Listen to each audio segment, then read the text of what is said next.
আল্লাহ রাসূল বলেছেন দারিদ্রতা মানুষকে কাফেরের দিকে ধাবিত করে। দারিদ্রতা মানুষকে কাফের বানিয়ে ফেলে। তো সুতরাং আমরা বলি, আমরা সবসময় এমফেসাইজ করি যে গরিব থাকো, গরিব থাকো, টাকা পয়সা এত লাভ কি, দুনিয়া দুনিয়া করা দরকার না, আখিরাত করো না। ইসলামের যত বড় বড় ইবাদত আছে, সবচেয়ে বেশি বড় ইবাদতগুলো কিন্তু ধনীর জন্য। রোজা, এই তোমার কোরবানি কার জন্য? গরিবের জন্য। হজ কার জন্য? গরিবের জন্য। যাকাত কার জন্য? গরিবের জন্য। কার জন্য? ধনীর জন্য। আল্লাহ তাআলা কোরআনে আকিমুস সালাত ও আতুজ যাকাত, যাকাত আদায় করতে বলছে, যাকাত প্রদান করতে বলছে, যাকাত খাইতে বলে নাই। আর আমরা ইসলামটাকে বানায় নিয়েছি যে এটা গরিবের ধর্ম। তোমরা জানো, ব্রিটিশরা যখন আমাদের এই উপমহাদেশে আসছিল, তখন আমরা, এই উপমহাদেশ ছিল পৃথিবীর সপ্তম ধনী দেশ।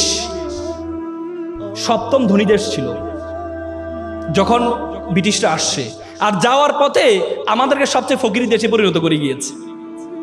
তারা কি করছে? তারা আমাদের শিক্ষা ব্যবস্থাটাকে এমনভাবে তৈরি করে দিয়েছে, আমাদের শিক্ষা ব্যবস্থায় আমাদেরকে শিক্ষা ব্যবস্থা পড়ানো হয় যে ছিঁড়া কাঁথায় শুয়ে লাখ টাকার স্বপ্ন কেন দেখো। তারা আমাদেরকে এই যে অ্যাপ্লিকেশনে শিখায়, কি শিখায় জানো? যে কেরানি পদে চাকরির জন্য আবেদন। কখনো দেখছো সিইউ পদে আবেদনের চাকরির জন্য আবেদন তোমাদেরকে শিখাইতে? এমডি পদে আবেদনের চাকরি শিখাইতে? আমাদেরকে যে কেরানি পদে আবেদন। তার মানে ব্রিটিশরা আমাদের মাথায় ঢুকিয়ে দেয় তোরা ফকিরের জাতি, তোরা ফকিরের জাতি, তোরা চিন্তা করবি কেরানি পর্যন্ত, একটা প্রধান হওয়ার জন্য চিন্তা করবি না। আমরা সেই মেন্টালিটি নিয়ে আছি।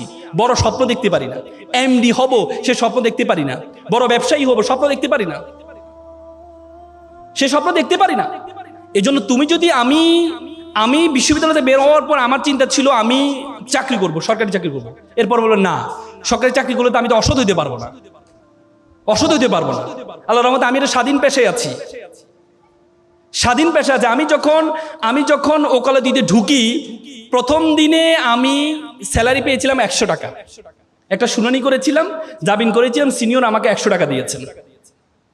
এবং আমার বন্ধু যারা আছে তারা বিভিন্ন বাংলাদেশ ব্যাংক, বড় বড় ব্যাংক প্যানেল লয়ার হিসেবে ঢুকেছে, তাদের বেতন ছিল 70 থেকে 80 হাজার টাকা। কয়েকদিন আগে আমার একটা ফ্রেন্ড, আজকে 10 বছর ওকালতির পরে চেম্বার আসি, বললো বন্ধু আমি তো 80, 90, 1 লাখ টাকার মধ্যে সীমাবদ্ধ আছি, তুমি তো গাড়ি বাড়ি মালিক হয়ে গেছো, এখন চাকরি ভালো লাগে না, এই পেশা, তোমার পেশা চলে আসবো, আইনজীবী পেশা আসবো। তাই বললাম বন্ধু তোমাকে তো আবার শুরু থেকে শুরু করতে হবে। বলছে না, শুরু থেকে শুরু করবো। সে আবার শুরু থেকে শুরু করেছে। তার মানে যদি আমি সেদিনের টাকার বড় স্বপ্ন দেখতাম না 70-80 হাজার টাকা আমার লাগবে, তাহলে আজকে এই অবস্থায় I have 12 juniors in my chamber, 12 জন জুনিয়র আছে আমার, সে সুযোগটা হতো না। এজন্য তোমাদেরকে চিন্তা করতে হবে যে তুমি কি চাও, তোমার মেন্টালিটি কি। সেটির জন্য চাওয়ার আগে প্রথমে তোমার সম্বন্ধে তোমাকে জানতে হবে। Who are you, who are you want to go, তুমি কে, তোমার সম্বন্ধে। আমরা সবসময় বললাম না, ব্রিটিশরা আমাদের মাথা ঢুকিয়ে দিয়েছে আমরা তো ছোট।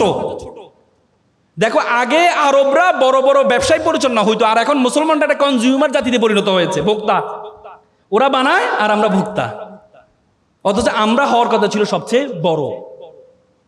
এই জন্য তোমাদেরকে প্রথমে তোমার সম্বন্ধে জানতে হবে।